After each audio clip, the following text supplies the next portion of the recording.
Join me right now, back on the show, is Australian Muay Thai phenom, Chelsea Hackett. How you doing, Chelsea?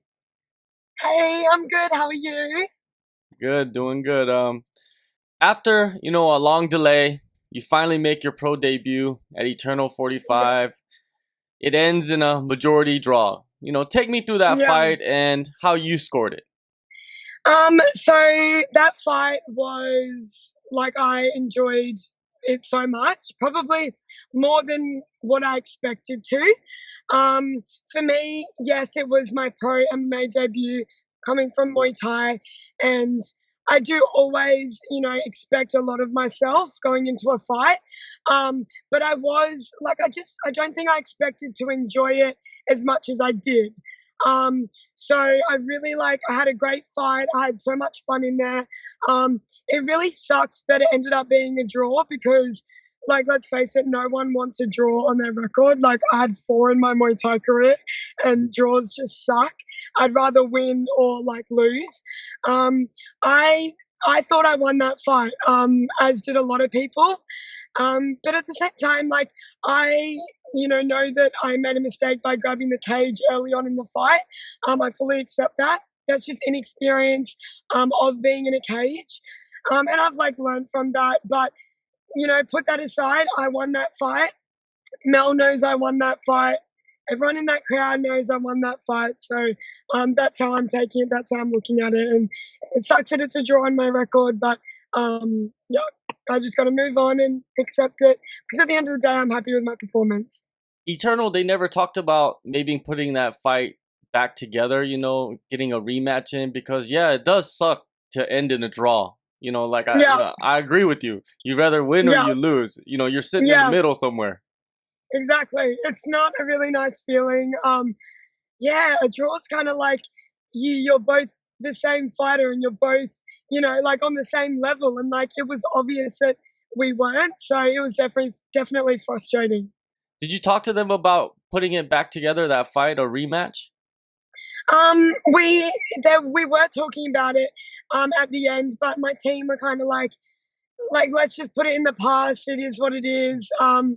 We don't know if Mel would accept a rematch or take a rematch. She might, she may not. But for me, I just want to fight as many girls in my division as I can. I want to, make a name for myself in MMA, and I want to just grow as a fighter. So I'm not really if a rematch is there, awesome.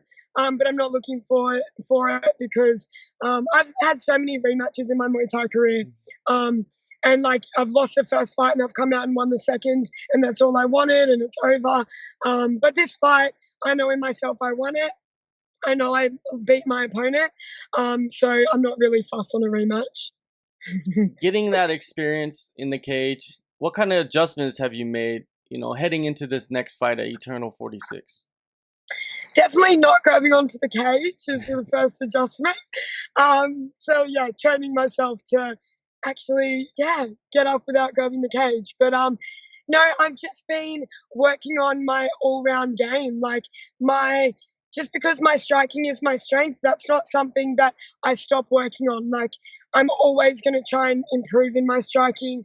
I feel like my wrestling has come so far, even since my last fight. So I'm super proud of that. And also my groundwork and my jiu-jitsu. I've just been in the gym for hours a day, drilling and working with some of the best boys at my weight and also females. So I'm definitely walking into this fight a lot more confident. I was super confident in my first fight, but now this one's just another level. You're taking on Danielle Hayes next. She has been around the scene for quite some time. Have you Yeah. had any interactions with her in the past? No, I haven't. I don't know Danielle personally, and I haven't seen her stuff until I was matched with her. So super new opponent for me, which is super exciting. New style, and I've seen some videos and what her strengths are. I did hear a podcast that she said that her strength is also her striking, which really excites me. I've had 23 Muay Thai fights. So I've fought 23 strikers. But at the same time, I know she's going to want to shoot. I know she's going to try and wrestle, take me down, and I'll do the same. So at the end of the day, it's MMA. It's like all of these like martial arts mixed into one. You can't put yourself down one lane and think that that's the way it's going to go. Like if both of us have our striking as a strength, who knows? It might be a full fight on the ground. Like you just don't know, but you have to prepare for everything. So I'm super excited for this matchup. That's what's great about interviews is because the fighters can say whatever they want. You know, they could tell you the truth. They could tell you lies. That's what's fun about it. Yeah, 100%. And you don't know until you get into the cage and, lock horns. Exactly. And like at the end of the day, like it doesn't matter what you did in training. It doesn't matter who you beat up in training. Like if you can't bring it on fight night, then that doesn't really matter. So it's all about lighting the match and firing it off right on the night that you need to do it. And yeah, so that's it. Yeah, watching film on her, how do you break down her striking? Because she says she's a striker. Yeah. Definitely different striking to me. I would just say that I think she's obviously got credentials in her striking, and she has come from a Muay Thai background. She obviously hasn't had as much experience in Muay Thai as I have. But looking at her striking, I feel like she's quite one-dimensional. I feel like I am way more mobile, and my speed is going to put her off a little bit, my speed and my angle. So that's what I picked up. I honestly haven't seen much. I've maybe seen like 1 or 2 videos. But how I prepare for an opponent is specific to the opponent. So my last opponent, I knew she was a wrestler. So it was all about that cage defense, getting a deep stance and not letting her take me down. I learned in the first round that that's not what I wanted. She was a wrestler. And then I changed it to the end of the fight. So yeah, you've got to prepare for each opponent. Like people say that their training camps are the same for every opponent. Like, well, every opponent's not the same. You need to know what your opponent's strengths are. You need to know what their weaknesses are. And that's how you open up their game. Are you dropping down to flyweight for this fight? Yeah, same as last fight. So this is my second fight at flyweight. Okay. Now, how has that been going? Is it this time around? Is it just like, business as usual with the weight and everything? Yeah, pretty much. This is my third camp back to back. Like I've been in fight prep since January, pretty much. And I'm taking that as an advantage to me. Coming off a fight, still being fit, no injuries, going straight back into another fight camp. My body knows what to do, and I'm trusting my body. Jordan, my dietitian, knows what my body needs, etc. So it's pretty much just business as usual, like you said, with my weight. So in the last fight, that was my first fight at flyweight, and I felt even more powerful, more stronger, more faster than I have at a heavier weight. So I'm super happy with how I performed at that weight division. Yeah, people don't know that women have such a tougher time, with the biological things going on, right? That that weight 100%. Is so much more difficult than the men. The men can balloon up, and then just lose it all, right? Faster. Super quick, yeah.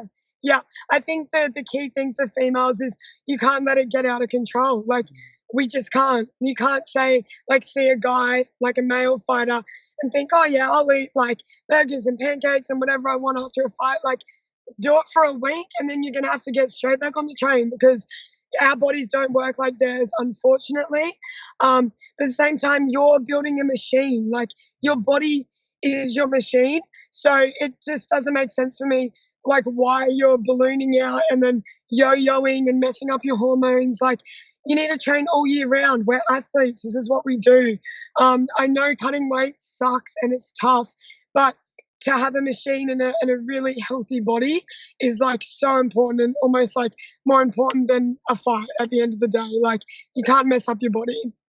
I saw that you made a visit to Perth not too long ago. What was the purpose of the trip, and did you get in some training out there? Yeah, so Perth was awesome. I've been to Perth for a camp, just a short time, like a week and a half, a couple of times actually. So I've got a Muay Thai coach over there, Mark Selden. He runs Seldy's gym. So he's like my striking coach in Perth.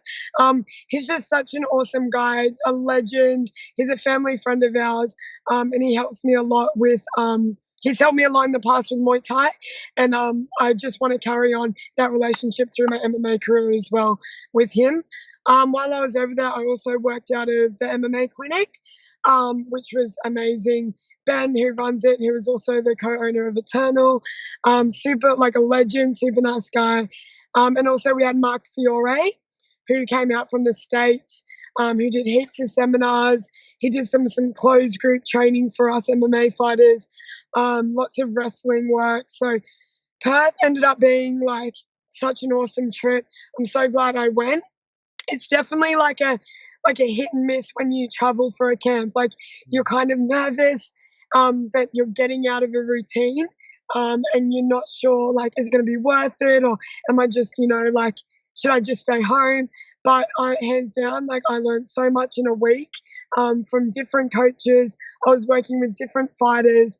So yeah, it was awesome. The purpose of that trip was to cut the routine from home a little bit, just spend a week not having to work, just focus on my training, resting, recovering, and it definitely did that. So I came back just last week, straight back into training here, and I'm feeling awesome.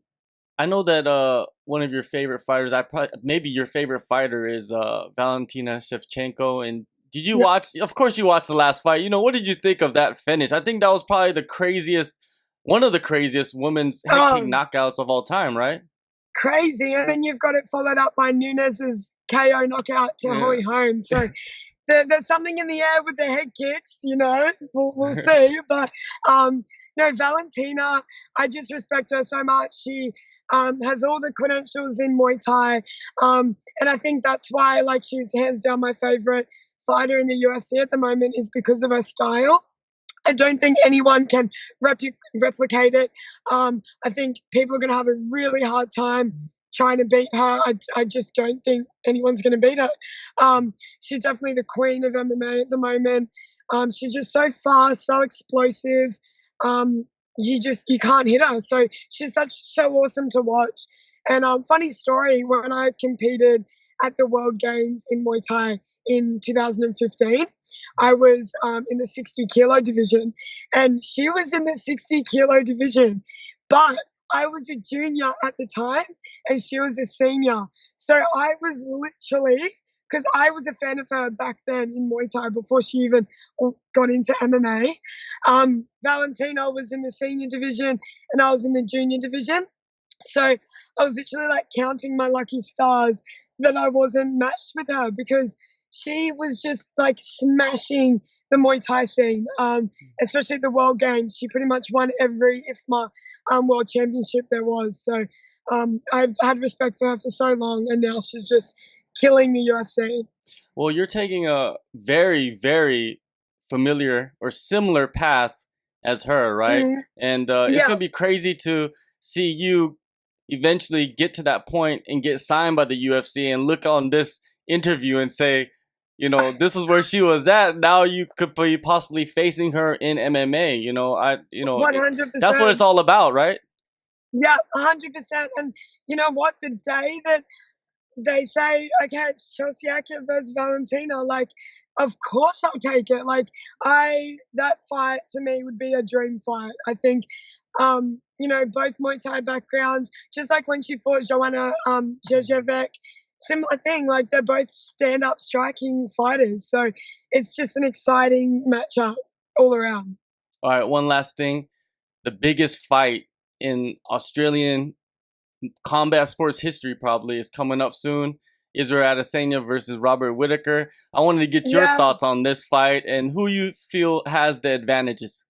So this is a really interesting matchup because they both have like individual strengths. I think Israel obviously he has the range, he has the height, and he's a technical fighter. And he's super tricky. So he's super tricky with his shots, with his kicks, with his hands, everything. Rob Whittaker is just a beast. Like, He would hit like a truck. He's so solid. And his game is all round. Like, he's a great wrestler, great at jiu-jitsu, and such a sharp striker. So my pick is definitely Rob Whittaker. But I think it's going to be such an exciting match. Like, if Israel can keep Rob at a distance, it will be interesting. But I think if Rob can get inside Israel's range, then it's Rob's game, hands down. All right, well, you get to step back inside the cage July 27th, Eternal MMA 46 on the Gold Coast. Thank you so much, Chelsea, for your time, and good luck on everything that you're doing. Thank you so much. Thanks for the support. Talk to you soon.